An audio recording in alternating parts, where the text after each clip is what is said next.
So yummy, so yummy.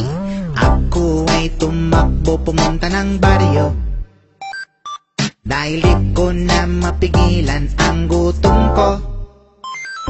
Nung mapagod na ako, umupo sa isang bangko. Ako ay may naamoy, lalong nagutom ako. So hinanap ko ano tong niluluto, luto. Dahil sa amoy na to, nawala ang pagod ko. Laking gulat ko naman nung matagpuan ko to. Ito pala ay ang paborito ko. Pansit palabok, so yummy. Pansit na bihon, so yummy. Pansit canton ay so yummy. So yummy, so yummy. Pansit gisado, so yummy.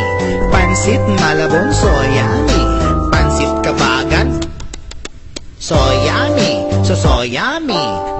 Dali akong pumasok ng resto at umorder ng isang dilaong gisado. Kahit anong klaseng pansit ang ipakain nyo, uubusin ko sa loob ng isang minuto. 1, 2, 3, magbilang na kayo seryoso. At hindi ako nagbibiro. Taga mo sa bato, pansit ay paborito ko. Pansit palabok, so yummy. Pansit na bihon, so yummy. Pansit canton ay so yummy. So yummy, so yummy. Pansit gisado, so yummy. Pansit malabon, so yummy. Pansit kabagan, so yummy, so yummy.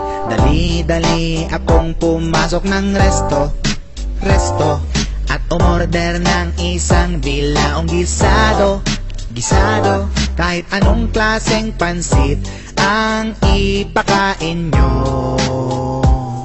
uubusin ko sa loob ng isang minuto. Uubusin ko sa loob ng isang minuto.